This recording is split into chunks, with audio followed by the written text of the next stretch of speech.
How are we harnessing artificial intelligence? Is it for the good of our society, our people? Or are we now beginning to face a scenario where artificial intelligence is also being used in the negative way? I'll speak for Kenya. Just a few weeks ago, we saw how the social media and artificial intelligence can be galvanized, mobilized, and weaponized to actually cast hatred amongst each other, to actually generate violent action amongst ourselves, generate destruction, because it happened, and maybe people felt that they were not responsible. So in our educational system and our practice, how do we inculcate the spirit of responsibility amongst the young people that we teach? Let us also take the issue of climate change very seriously. For Kenya, in the last few years, maybe the last two, we had a debilitating drought, the worst in 40 years, and then everything swung like a pendulum, and the next thing we had floods. And our estimate indicates, and this was data that I got from the Ministry of Education, that over 4,000 classrooms were destroyed by the floods during that period. I'm not even talking of the destruction to the bridges and access to schools, to hospitals, and what else was destroyed. But we must also now live with the reality that climate change is also becoming a serious hindrance to education. The theme of this conference, Future Pathways for Learning and Learners, reflects the urgent need for us to reflect on how to position the education system in a rapidly evolving global environment. Education faces a multitude of challenges globally, particularly from the technological innovations, inclusivity, climate change, globalization changes in production systems, and shifting demographic trends. In Africa, we are 1.4 million people. 70% are young. But we do more trade with the rest of the world than Africa. Intra-African trade is just about 30%. But Africa's trade with the rest of the world constitutes 70%. I want to ask you, is it just infrastructure that is a barrier to this inter-Africa trade? Or is education also a hindrance? How fast are we training our young people to embrace integration amongst themselves?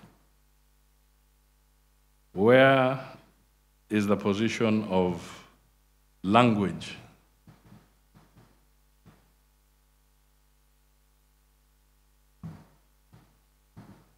in our continent? Are we training each other to communicate with each other, or are we teaching Africans to communicate with the rest of the world and not communicate with themselves? Together with principals and other stakeholders, we have collectively made important national decisions that are shaping the future of Kenyans across the entire country. These include providing free basic education for all learners in public primary and secondary schools. Under this education model, the government provides capitation per learner to all schools. It also supplies textbooks and pays examination fees for all candidates. This learning model, which is being enhanced through the National Education Sector Strategic Plan for 2023 to 2027, to quality education, has lifted a huge burden off the shoulders of parents, guardians, and the community, who are left to provide meals, uniforms, and personal items to students. Moreover, it has enhanced equity in education access, thus empowering students from lowest endowed backgrounds. As educators, we should have been able to get different perspectives in which we can be able to change the future, because we are custodians of the future. As teachers, we are custodians of the future, because we've been given an opportunity to co-create the future by ensuring that the young ones who are given to us are molded so that they can be able to continue with the relay of life. And therefore, it is so proud. This afternoon, I feel proud being among colleagues who are shaping the future of the club. As we gather here today, our teachers' unions have issued a strike notice, partly on the basis of their legitimate demands that have been made and pledges that have been made. These demands are legitimate, but also the government challenges are legitimate. As I've already indicated, we believe in stakeholder involvement and consultation. Such consultation should be authentic and should take into account all the factors and available evidence and data. And also, it is to be mutual. All stakeholders must therefore be ready to understand and to work together so that we can reach a solution that is for the best benefit or that benefits the child. All the decisions that we make in the sector must be for the interest of the learner. I am confident that despite our present challenges, the government and unions will come together and reach an amicable solution that prioritizes the best interests of the learners. I therefore urge all our unions to give priority to dialogue in order to ensure smooth teaching and learning. And I'm happy to report that there is going to be a meeting tomorrow between the government and the unions to discuss this matter. Ladies and gentlemen, as I said, your unions are a critical cog in the operation of our education system. In 2019, when we had COVID, we signed as a government with the unions a non-monetary CBA agreement. So I'm confident that even this time, we are going to have a authentic discussion and we'll get a solution. From tomorrow, when we do the discussions, we'll be able to inform you what we've agreed.